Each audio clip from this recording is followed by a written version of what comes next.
What's cracking, people? Back with another reaction, back with some more Duran Duran, and we're going back to their 81 self-titled album again. Been loving this album as I've gone through it. I completely understand why people in the music press were just blown away by this album and just, wait, is this really their first album? Sort of the sonic complexity and the sort of, lyrical craftsmanship, it's just really top-level stuff. So right out of the gate, they were absolutely killing it, which is interesting because I remembered Rio more. Again, I remembered Girls on Film, but Rio, their sophomore album, I remembered in much more detail.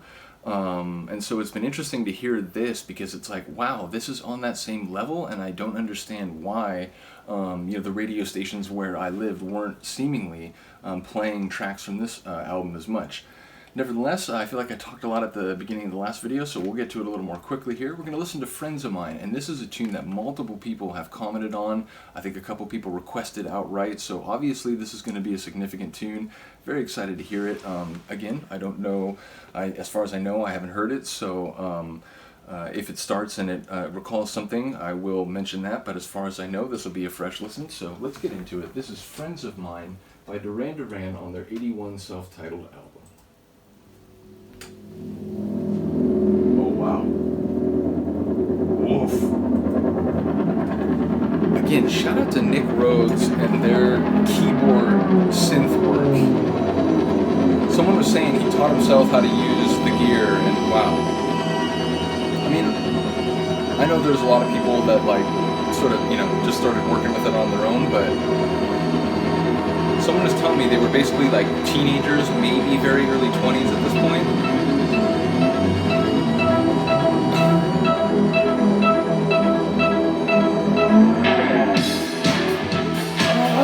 I didn't see that coming.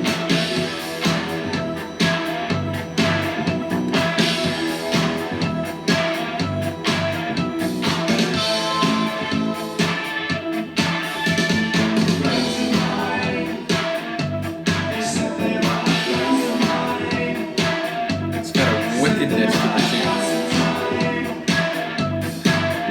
It's like through filtered glass. It's like track's got color.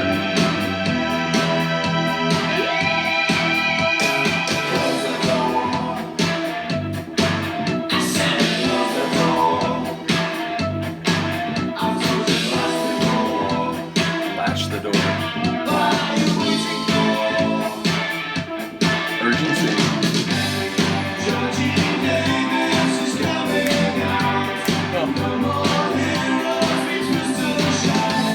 Like a little twisted, a little dark, but then that very sonorous turn there.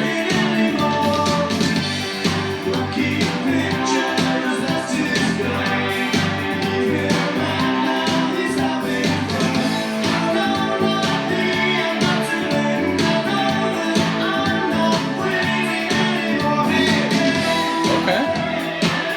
I like that hey hey leading into this.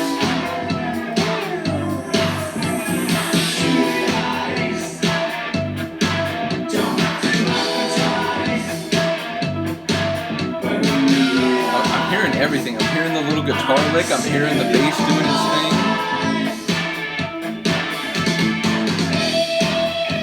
Those drum rolls.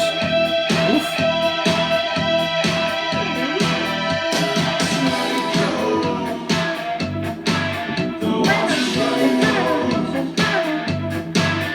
I like that little dissonant, it's off from it's like an offset dissonant, streak or squiggle.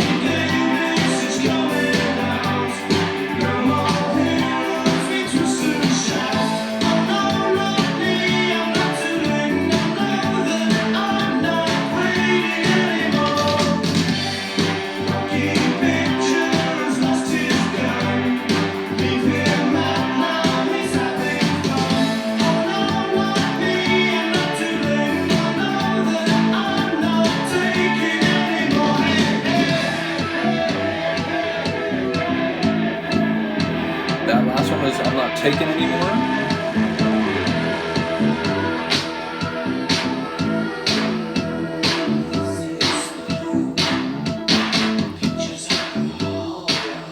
That's like a whip snare.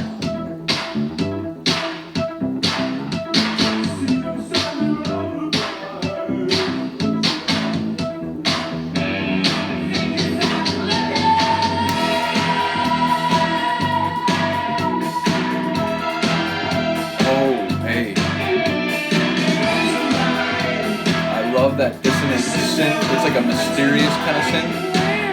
And then there's like a guitar lick that comes after it. Again, the song has like a twisted weight on it. Oof.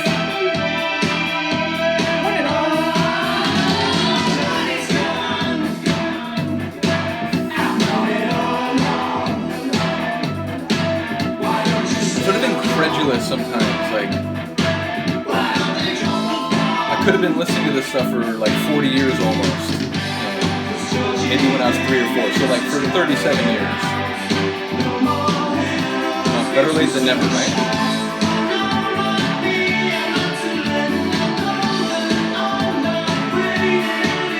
I'm not breathing anymore?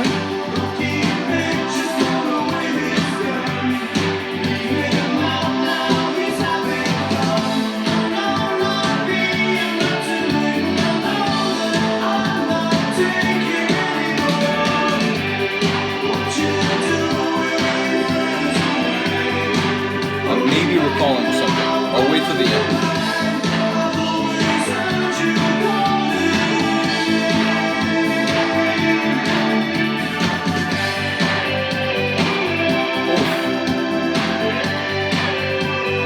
Guitar there has sort of an epic quality.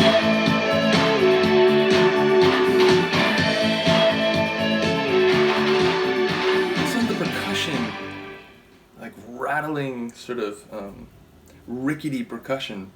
Yeah, that was fascinating. It sort of came to me, someone is mentioning, that Ordinary World, there were 2 other songs in relation to one of Simon Le Bon's friends dying, I think when they were teenagers. So again, I don't know if this is one of those songs, but it was like, the song is called Friends of Mine, and there was a line there near the end about like not breathing, so I don't know, maybe I'm off base there, maybe this wasn't one of the songs that was part of that trilogy.